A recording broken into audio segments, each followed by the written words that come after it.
28 years I've been wearing this badge, and I've seen things that would make most people lose sleep for months. Drug busts, domestic violence calls, armed robberies, you name it, I've been there. But nothing, and I mean absolutely nothing, prepared me for what happened in Moscow, Idaho on November 13th, 2022. The case that would consume not just our small community, but capture the attention of the entire nation. And today, I'm going to tell you everything. The details the media never reported, the evidence that kept us awake at night, and the shocking developments that just happened hours ago that nobody saw coming. My name is Detective Mark Sullivan, and I was one of the first responders to 1122 King Road that morning. What I'm about to share with you isn't just another true crime story. It's the inside account of how a quiet college town became the center of one of the most horrifying murder cases in recent American history. Before I continue, I need you to hit that subscribe button right now, because what I'm about to reveal will change everything you thought you knew about this case. The call came in at 11:58 a.m. on that Sunday morning. Multiple deceased individuals. Those were the words crackling through my radio as I raced through the streets of Moscow. The dispatcher's voice was shaking, which was unusual for Sarah. She'd been doing this job for 15 years, had heard it all, but something about this call was different. The address was 1122 King Road, an off-campus rental house where 6 University of Idaho students lived. What I found when I arrived would haunt me for the rest of my career. The house stood eerily silent against the crisp November morning. 3 stories of white siding and black trim, typical of the rental properties that dotted this college neighborhood. Students were scattered across the lawn, some crying, others just staring in shock. 2 young women, Dylan Mortensen and Bethany Funk, were the surviving roommates who had made the initial 911 call. They were sitting in the back of an ambulance, wrapped in blankets, their faces pale as ghosts. As I walked up those front steps, I had no idea I was entering what would become one of the most analyzed crime scenes in American history. The door was already propped open by the first officers on scene. The smell hit me first. Metallic, heavy, unmistakable. Blood, lots of it. I've been to accident scenes, suicide calls, but this was different. This was violence in its purest, most savage form. On the second floor, in what we later learned was Zana Kerndahl's room, we found our first victims. Zana, 20 years old, studying marketing with a minor in business. Next to her was Ethan Chapin, her boyfriend, who wasn't even supposed to be there that night. He was 20, a recreation sport and tourism major, who loved snowboarding and had just been accepted into the university's business program. They were found together, and the brutality of their injuries suggested they had fought back hard against their attacker. But it was the third floor that truly broke us. Madison Mogan and Kaylee Gonzalez, best friends since high school, roommates through college, planning their futures together. Madison, 21, studying marketing with a minor in business. Kaylee, also 21, had just graduated early with a degree in general studies and was planning to move to Texas for a new job. They were found in Kaylee's bedroom, and the scene, even now, 3 years later, it's hard to describe the horror we encountered. What struck me most wasn't just the violence, it was the precision. This wasn't a crime of passion, some drunken fight gone wrong. This was calculated, methodical. The killer had moved through that house with purpose, knowing exactly where to go, exactly what to do. 4 young people, brutally stabbed to death with what appeared to be a large, fixed-blade knife. But here's what really bothered me. 2 roommates on the first floor were completely unharmed, sleeping through what must have been a terrifying ordeal just floors above them. As we processed the scene, questions immediately started flooding in. How did the killer get in? How did they know the layout of the house? Why these specific victims? And most puzzling of all, how did Dylan and Bethany survive? The timeline we eventually pieced together painted a chilling picture of that night. Saturday, November 12th, had started like any typical weekend for college students. Madison and Kaylee went to a local sports bar called the Corner Club around 10 p.m. Security footage showed them laughing, taking selfies, just two young women enjoying their night out. Around 1:30 a.m., they stopped by a local food truck called Grub Wandering Kitchen.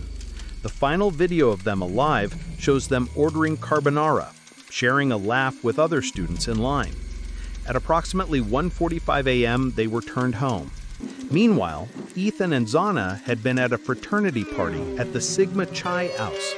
They were returned to 1122 King Road around the same time as Madison and Kaylee. Dylan had been out at a fraternity party and returned home around 1 a.m., while Bethany had spent the evening at home. By 2 a.m., all four of them were back at the house. Within 2 hours, four of them would be dead. The timeline of the actual murders, based on digital evidence and witness statements, is terrifying in its precision. Between 3:45 and 4:25 a.m., an unknown individual entered the house and systematically murdered Kaylee, Madison, Zana, and Ethan. The killer moved with surgical precision through the house, somehow avoiding the first-floor bedrooms where Dylan and Bethany were sleeping. But here's where the case gets truly bizarre, and this is information that wasn't released to the public for months. Dylan Mortensen, one of the surviving roommates, actually saw someone that night. In her official statement to police, she described hearing what sounded like crying coming from Zana's room, followed by a male voice saying something to the effect of, "It's okay, I'm going to help you." Thinking it was Zana's boyfriend trying to comfort her, she didn't think much of it initially. But then she heard what sounded like crying again, this time coming from Kaylee's room on the 3rd floor. She opened her bedroom door to listen and heard what she described as whimpering and dog sounds coming from upstairs. That's when she saw him, a figure dressed in black clothing and a mask, walking toward her. She immediately closed her door and locked it, frozen in terror. She described the person as about 5'10" or taller, not very muscular, with bushy eyebrows. Why didn't she call 911 immediately? This question haunted the investigation and sparked countless theories online. Dylan later explained that she was in shock, thought perhaps she was overreacting, and that maybe what she witnessed was just typical college house drama. She waited until the next morning to call for help. By then, it was too late. The investigation that followed consumed our entire department. We had FBI agents, state investigators, behavioral analysts, experts from every conceivable field descending on our small town. The pressure was immense. Parents were calling, demanding answers. Students were fleeing campus. The media attention was unlike anything Moscow had ever seen. We processed over 130 pieces of physical evidence from that house. Every surface was tested for DNA, every fiber cataloged, every drop of blood analyzed. We interviewed hundreds of witnesses, followed thousands of tips, and analyzed months of digital evidence. For weeks, we had no solid leads. The killer had been incredibly careful, leaving behind minimal physical evidence. But then, on December 30th, 2022, we got the break we needed. 28-year-old Bryan Kohberger was arrested at his parents' home in Pennsylvania. The arrest came after weeks of surveillance and investigation into DNA evidence found at the crime scene. Kohberger was a graduate student in criminology and criminal justice at the Washington State University, just a few miles away from the University of Idaho campus. The irony wasn't lost on any of us.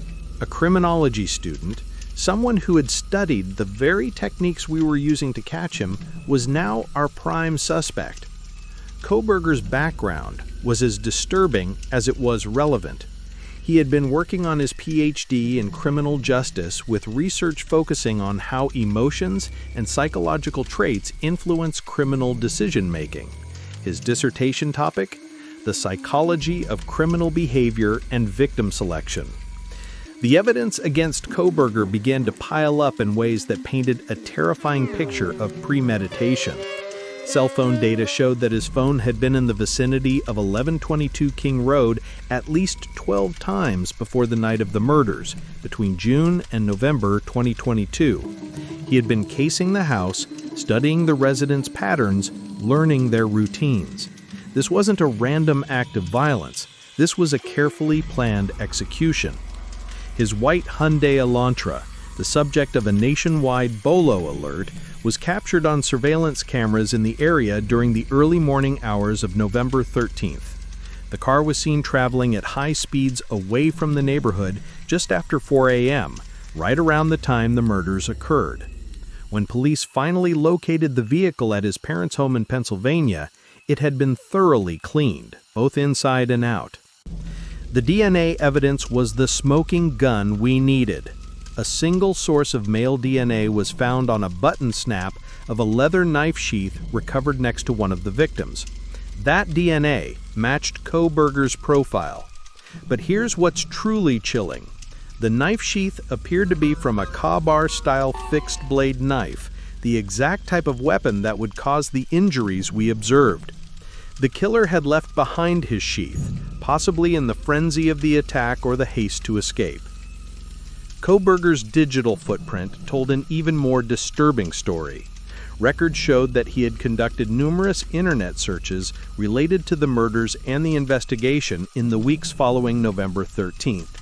He was following news coverage obsessively, searching for information about the victims, the investigation, and even the specific detectives working the case. It was like he was monitoring our progress, staying one step ahead. But the most chilling piece of evidence came from his academic work. Kohberger had posted a survey on Reddit seeking participants for a research study on criminal behavior. The survey asked disturbing questions about how crimes are committed, victim selection, and the psychological state during criminal acts. One question specifically asked, "How do you approach or attack your victims?" This wasn't academic research, this was reconnaissance. Now here's where I need you to pause and hit that like button, because what I'm about to tell you changes everything we thought we knew about this case. Just hours ago, news broke that will shock the true crime community to its core.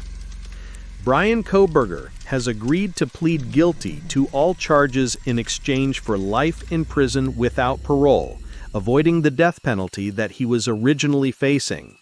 The plea deal was confirmed by prosecutors in a letter sent to the victims' families, sparing him from the death penalty that he was originally facing.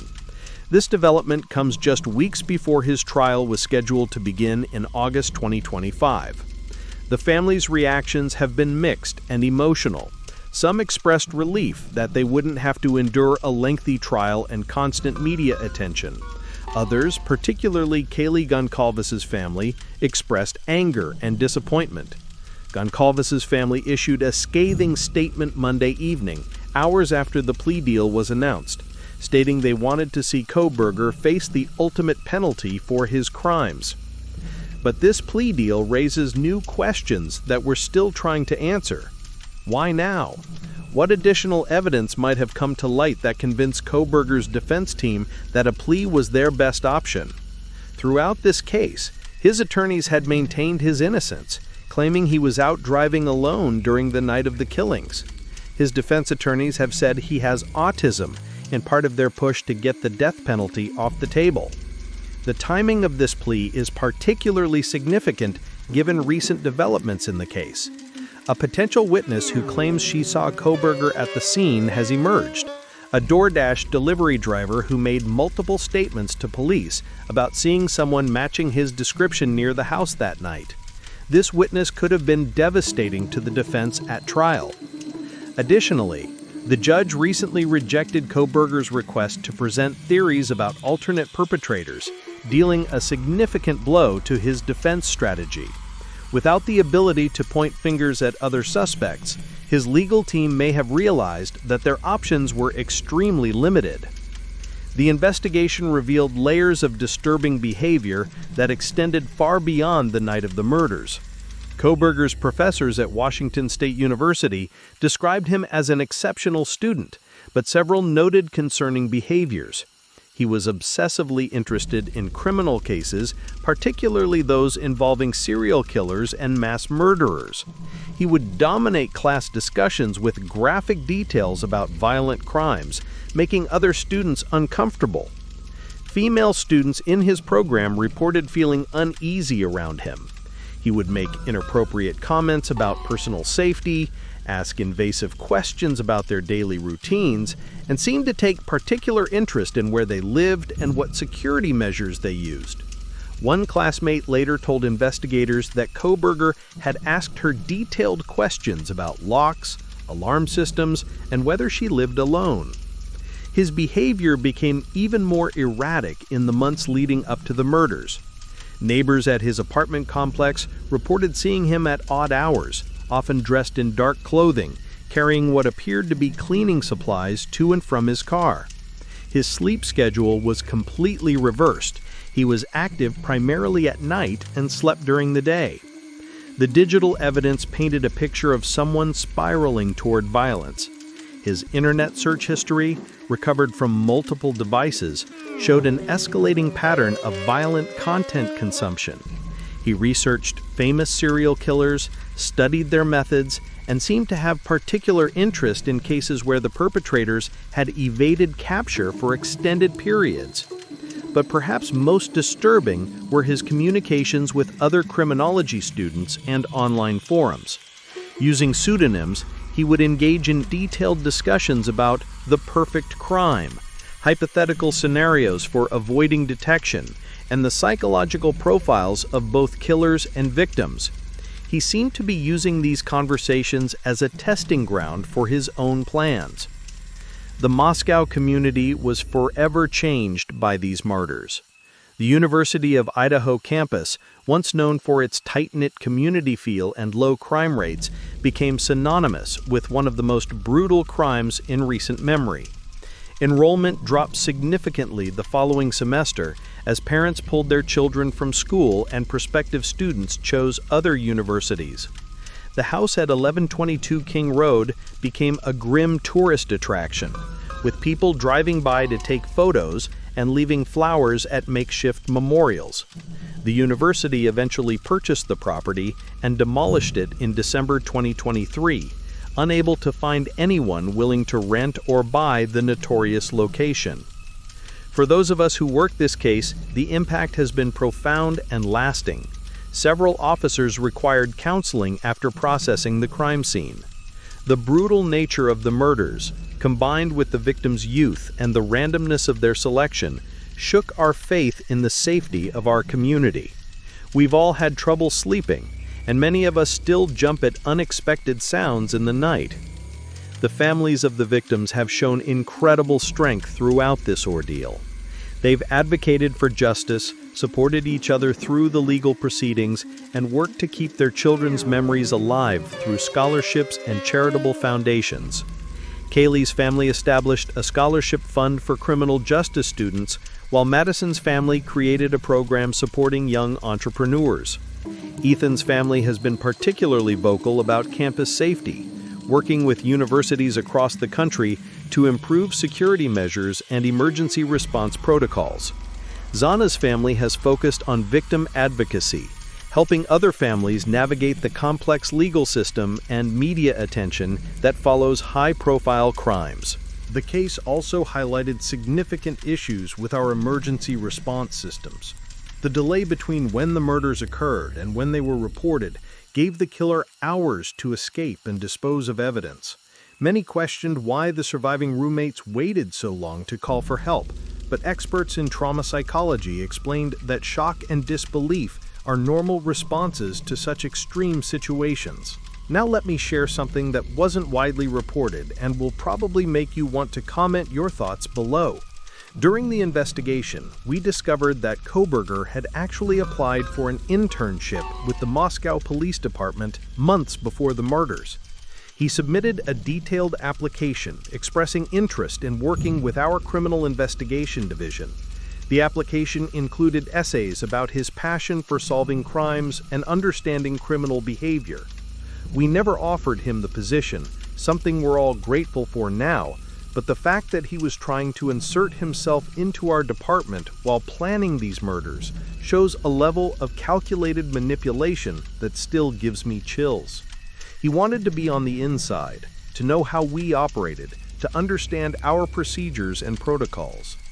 The forensic evidence in this case was unlike anything I'd encountered in my career. The killer had clearly studied forensic techniques, taking steps to minimize DNA evidence while still committing incredibly violent acts. He wore gloves, used shoe covers, and appeared to have changed clothes immediately after the murders. The precision of his cleanup efforts suggested someone with advanced knowledge of evidence collection and processing. But he made mistakes, and those mistakes ultimately led to his capture. The knife sheath was his biggest error, possibly dropped in the chaos of the attack or forgotten in his haste to escape. That single piece of evidence provided the DNA match that connected him to the scene. His cell phone data was equally damaging. Despite his efforts to avoid detection, Kohberger made several critical errors in his digital operational security. His phone pinged cell towers in the area multiple times during his surveillance trips, creating a clear pattern of stalking behavior. On the night of the murders, his phone showed movement consistent with the timeline of the attacks. The behavioral analysis conducted by FBI profilers was remarkably accurate in predicting Kohberger's characteristics. They described someone with advanced education, likely in a field related to criminal justice or psychology, someone who would insert themselves into the investigation, and someone who would closely follow media coverage of the case. Kohberger fit this profile perfectly. His arrest in Pennsylvania was the result of careful coordination between multiple law enforcement agencies. FBI agents had been conducting surveillance of his family's home for several days, confirming his identity and monitoring his activities. The arrest was timed to occur when he was isolated and posed minimal risk to officers or civilians. During the arrest, Kohberger appeared calm and unsurprised, leading investigators to believe he had been expecting this moment. His family members were shocked and maintained his innocence, describing him as a quiet, studious person who had never shown signs of violence. But neighbors later reported concerning behaviors, including late-night activities and an obsession with cleanliness that seemed to intensify in the weeks following the murders. The legal proceedings that followed were complex and drawn out, typical of high-profile capital cases.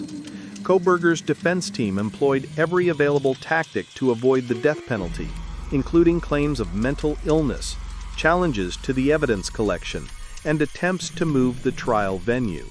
The trial was ultimately moved to Boise, Idaho, and was scheduled to begin on August 11th, but this new plea deal changes everything. Understanding why someone like Bryan Kohberger would commit such horrific acts has been a central focus of criminal psychologists studying this case. His background suggests someone who was intellectually gifted but socially isolated, someone who may have developed violent fantasies over time and eventually decided to act on them. The target selection appears to have been somewhat random. These specific victims may not have been personally known to Kohberger, but rather chosen because of their accessibility and the layout of their living situation. The house's location, with multiple entrances and exits, provided opportunities for surveillance and planning. The fact that he studied criminology adds another layer of complexity to understanding his motivations. Some experts suggest that his academic work may have been a way of legitimizing his violent interests, allowing him to research and discuss murder techniques under the guise of scholarly pursuit. The impact on the families cannot be overstated. They've endured nearly 3 years of uncertainty, media attention, and legal proceedings while grieving the loss of their children. The plea deal, while providing some closure, also means they'll never hear Kohberger fully explain his actions or provide details about the planning and execution of these crimes. For law enforcement, this case represents both a success and a sobering reminder of the challenges we face in preventing such attacks. While we ultimately solved the case and brought the perpetrator to justice, 4 young people still lost their lives, and a community was forever changed. The lessons learned from this investigation have already begun influencing how we approach similar cases. The importance of digital evidence, the value of behavioral analysis, and the need for rapid response protocols have all been highlighted by this case. Police departments across the country are studying our investigation to improve their own capabilities. The role of social media and online communities in both solving and complicating criminal investigations was also highlighted by this case. While tips from the public were valuable, the proliferation of amateur detectives and conspiracy theories online sometimes hindered the official investigation and caused additional pain for the victims' families. As I wrap up this account, I want you to remember that behind all the legal proceedings, evidence analysis, and media coverage were 4 real people with dreams, families, and futures that were cut short. Madison Mogan wanted to start her own marketing company. Kaylee Gonsalves was excited about her new job in Texas. Xana Kernadal was planning to expand her business studies. Ethan Chapin was looking forward to graduating and pursuing his passion for outdoor recreation. Their lives mattered, their dreams were valid, and their deaths have left holes in the hearts of everyone who knew them. While Bryan Kohberger's guilty plea brings legal closure to this case, the emotional healing for their families and our community will continue for years to come. This case changed me as both a police officer and a person. It reinforced my belief in the importance of thorough, methodical investigation, while also reminding me of the evil that exists in this world. It showed me the strength of families facing unimaginable loss and the dedication of law enforcement officers who refuse to give up in the pursuit of justice. The Idaho murders will be studied and discussed for years to come, both as a criminal case and as a cautionary tale about the dangers that can lurk in seemingly safe communities.